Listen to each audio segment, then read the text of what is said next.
Hey folks, welcome to All In with Brian Weatherford. Glad you're back with us once again. Today in studio we have a guy that's going to help all of us because, as you know, we're all about business.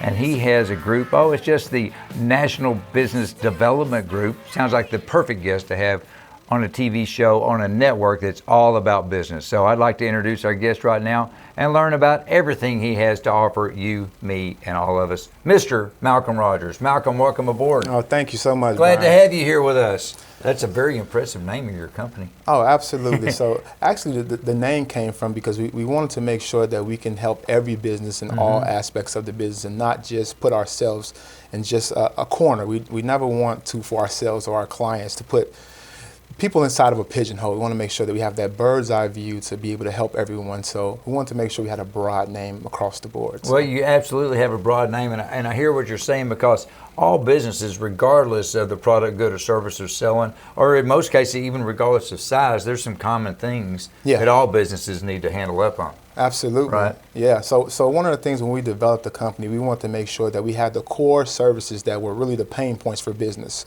So those services for us include operations. We help companies as well with financial stabilization, trying to help them navigate through the seasonalities of the business to make sure that they have a strategic strategy in place. Marketing analytics too, because right now that is the huge thing that's out there right now. Data is like the new oil, and we help them harvest the data. Data is like the new oil. Yeah. I like this guy. That's a good one, man. So one of the big things that we teach companies, just as far as the data, is to harvest data seeds. So you have to have enough data nowadays to really create, or rather paint, that clear picture so you can navigate and make sure that you can see the threats entering into the market as well as the new opportunities, because we're going through the phases right now where it's a lot of mergers and acquisitions. So in order for small businesses to compete, we have to continue to stay agile and be adjustable to what the economy is needing as far as the demand goes. You know, lifelong marketing guy myself, Malcolm, and the one thing that I got into a couple of years ago at another business is the fact that you outline a digital makeup of your customer and the specific things that make up that customer. And then you take that outline and you find other people that match that outline and go find them and make them a customer. Absolutely, but the key thing about it is that you know that, but a lot of small businesses still have don't. not That's gotten why to they that need point. you. Absolutely. Seriously. So we definitely, so one of the key things we do is that we do a full-blown market analysis, just an overall case study, a combination of heat maps, letting them know where their customer coming from, demographics, who is the customer, what do they look like, what is the household income, how often do they buy, why are they buying your service or products. What we tend to see is that a lot of businesses, they start off and they're great, they're absolutely talented, and they get this good start, and then it slows down and they're absolutely lost, and they tend to go out of business because they're over-exhausted themselves for offering too many services, and they have not pinpointed who their true customer is. So we help them not only pinpoint their customer, but once we pinpoint it, we help them scale back to take down that customer acquisition cost so that they can continue to increase that bottom line. Go ahead. No, but what we were saying is that we do that by asking a combination of questions, because what we want is, there's so many, I think I read the other day, it's about 22 million companies that are out there as far as small to mid-sized business that operate by themselves. So they're sole owners. Winging it. Yeah, so what we try to promote is for companies to have a turnkey business. We want you to create a system that does the heavy lifting for you. Now, it takes time, but that's what you bring us in for, so you can focus on the core values of your company.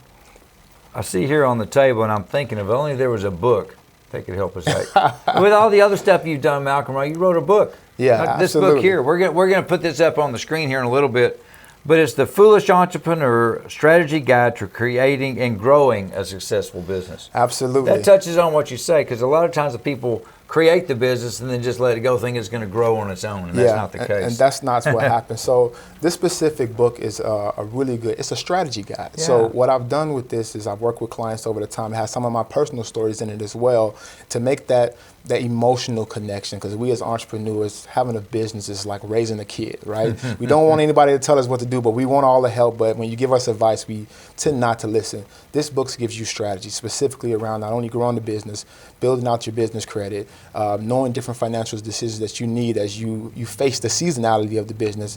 It actually helps you in pinpoints, and I've documented out the key marketing sources that you need to use and how you need to use them. So some people, what you tend to see too, which is described in the book, is people market, but they don't follow up.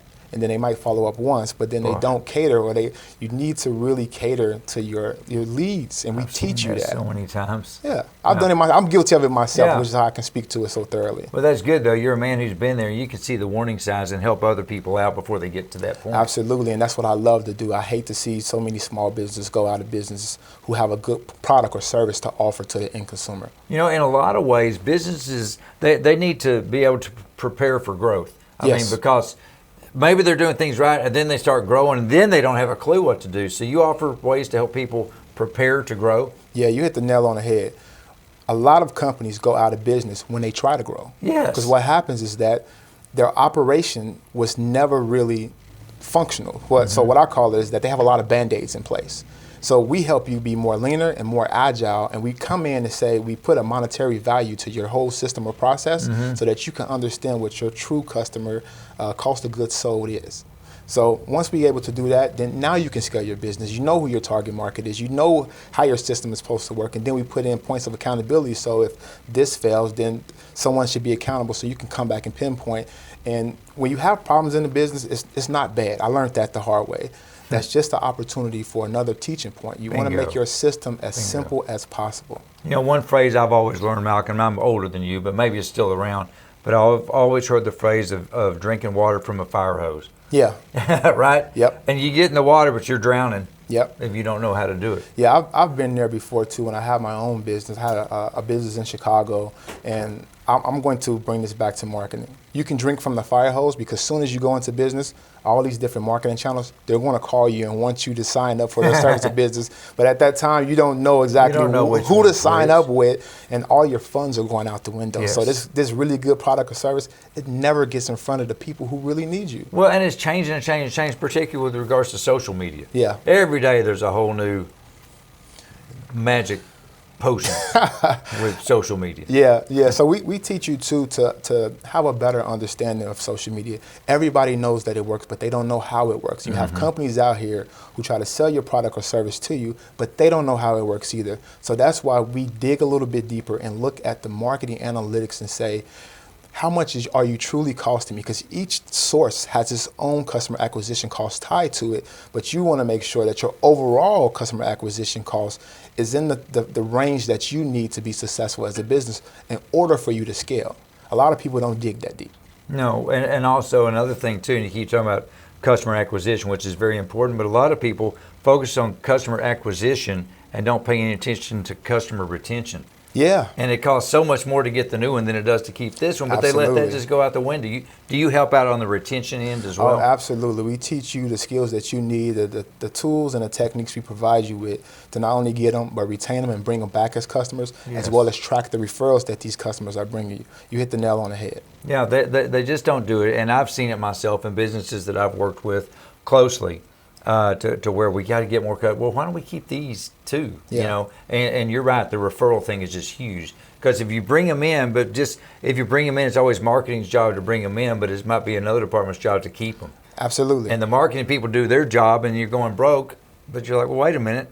So, Mark, I would like this phrase too. You'll use this in your next book. Marketing conceives so operations can go into labor. Yeah. So the key thing that we use, which is one of my key phrases, that we teach entrepreneurs, business owners, even departments, not to be penny foolish. And we bring it down to the penny so you can have a true visual, because what we see is that people say, hey, this customer might have cost me $200, but that's face value. Sometimes you need to look at the long-term value, saying, how many times has this customer returned? And you look at that number and say, this is very profitable. It's worth it. Yeah, absolutely. Well, Malcolm Rogers, everybody, not just an author, he's got a great company, National Business Development Group. He can help you guys in everything you need to know. And another phrase, I'm going to end it on this one, make sure you're not stepping over dollars to pick up dimes. Oh, I love that. Malcolm Rogers, everybody. Thanks for coming all Thanks in so with us much, today, Brian. sir. Thanks for all you do to help out business. Absolutely. Appreciate that. Appreciate you as well, folks. You take care. We'll see you soon. Bye-bye.